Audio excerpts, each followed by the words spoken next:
I smiled and, with absolute calm, took the divorce agreement and signed my name. Hayden Foster pulled the signed paper away and comforted me. 1 month from now, after we get the divorce papers, we'll go get a new marriage certificate. I stared at him, trying to find some trace of lying in those eyes. But those eyes were filled so perfectly with tenderness and love. My ice-cold heart actually warmed a little. Clinging to that last bit of expectation I should never have had, I gripped his hand and said softly, "If it's such a hassle, maybe we shouldn't get divorced for now." An unnatural flicker passed through his eyes, then was quickly disguised as calm. "It's no hassle. Everything I'm doing is to protect you." As he spoke, he naturally pulled me into his arms, his palm stroking my back again and again. "Silly girl, trust me, okay? I really do love you. Be good. Don't overthink all the time." In that instant, I almost truly believed him. But as I smelled the unfamiliar rose fragrance on his collar, my stomach churned. He lowered his head and kissed my lips. At first it was a gentle test, but gradually his breathing grew heavy. I turned my face away on instinct and pushed at his chest. "I don't feel like it tonight." His movements paused for a moment, and a trace of impatience flashed through his eyes. The next second, he grabbed my wrist and forcefully pinned me against the wall with my back to him. "Be good. Say my name." I bit my lip and said nothing. His movements became rougher. "Chloe, say you love me." I closed my eyes, my voice trembling. "Not enough." Louder. At that moment, all my resistance seemed pale and powerless. I closed my eyes and let the tears slide down. So those moments of intimacy I had believed belonged only to us were nothing but proof that he loved another woman. Just then, the phone he had placed on the bedside table suddenly rang.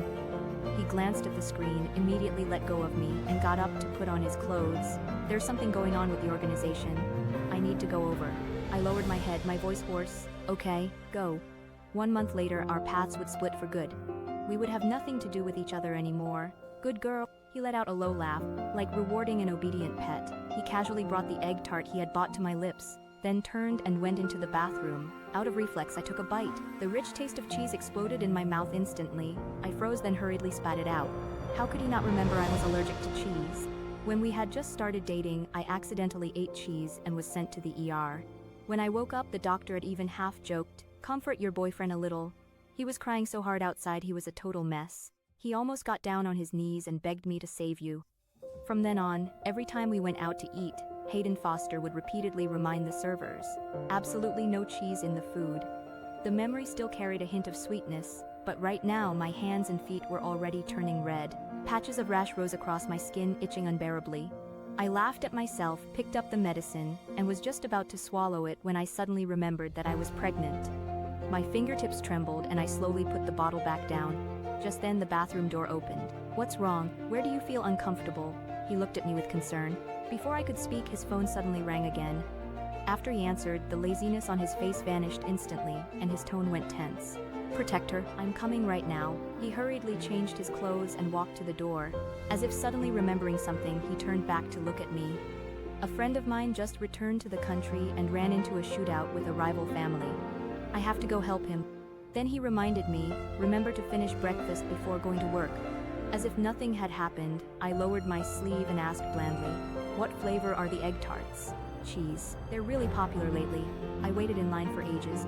There was a trace of impatience in his voice, as if he thought I was asking too many questions. I nodded and said only softly, "Got it. Drive safely."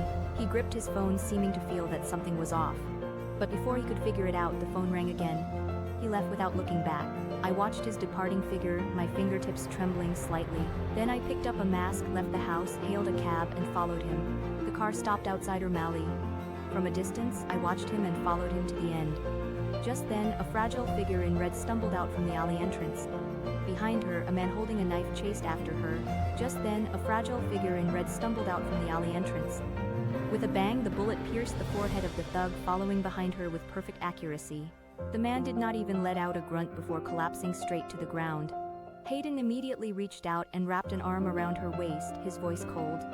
"I told you, if you take risks like this again, I'll lock you up." That woman, Serena Allen, stood on tiptoe and kissed him lightly on the lips. "I just haven't been back in the country for too long and wanted to go out for some fun. Besides, I have you. I'm not afraid of bad guys." I watched him push her into the car and lock the door. Then he cupped the back of her head and kissed her hard. The kiss was rough and hungry. Tiny movements spread through the car again and again, making my vision swim. Only after a long while did the movement inside the car slowly quiet down. Afterward, she escaped the car shyly, and he chased after her, his eyes full of indulgent affection. I braced myself against the wall, feeling utterly sick. I stood there blankly for a long time until my fingers turned cold. I took off the silver ring, yanked it off hard, and tossed it into the filthy gutter. Then I turned and strode away. That afternoon, I started running a fever. Half awake and half asleep, my mind was filled with a hazy ache. In my dream, I saw Hayden Foster go alone to the dock to unload cargo. He had once been the heir of a Mafia family, yet workers ordered him around, leaving him covered in grime. But he did not seem to care at all. He used the wages he earned to buy a silver ring, then came specifically to see me. In my dream, I saw Hayden Foster go alone to the dock to unload cargo. Chloe Quinn, I have no money and no power right now. I'm not asking you to accept me, but can you just not anyone else? 3 years. I only need 3 years. Without hesitation, I put on the ring. Hayden Foster, I'm willing to work hard with you to win your family's approval, but if one day you get tired, remember to tell me. I'll leave without looking back. The dream ended. The high fever made the allergic patches on my body hot and itchy, like thousands of ants crawling over me. Suddenly, a scorching heat spread through my lower body, and I abruptly realized the baby. On instinct, I called Hayden Foster. The phone rang 2 or 3 times before a woman's voice came from the other end. I knew it was Serena Allen. Hello? If you need something, say it quickly. I'm filming a public service video right now. I don't have time to chat with you. A sharp pain tore through my abdomen, and I could not worry about anything else. I hurriedly said, please tell Hayden Foster I might be miscarrying. Tell him to come back immediately and take me to the hospital. The other end of the line went silent for a moment. Soon, her careless voice sounded again. Your voice sounds just like mine.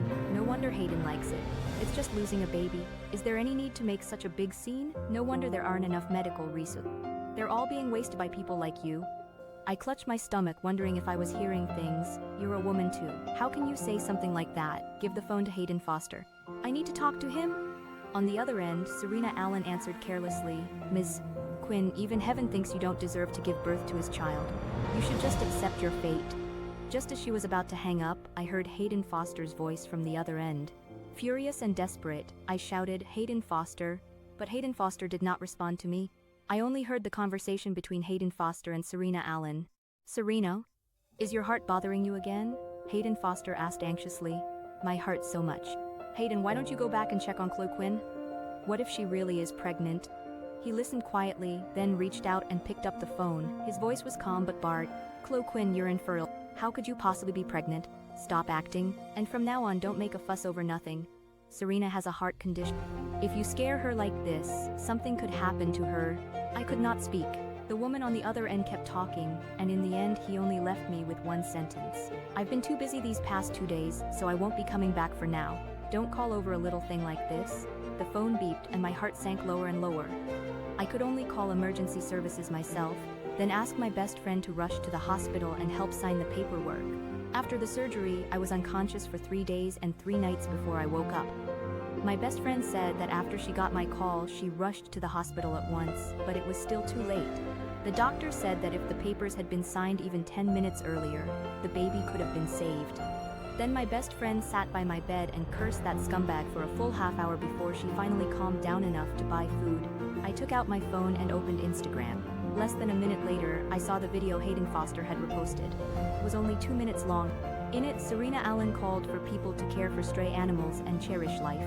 Under the video, Hayden Foster left a comment saying he fully supported her public service work. I gently touched my stomach.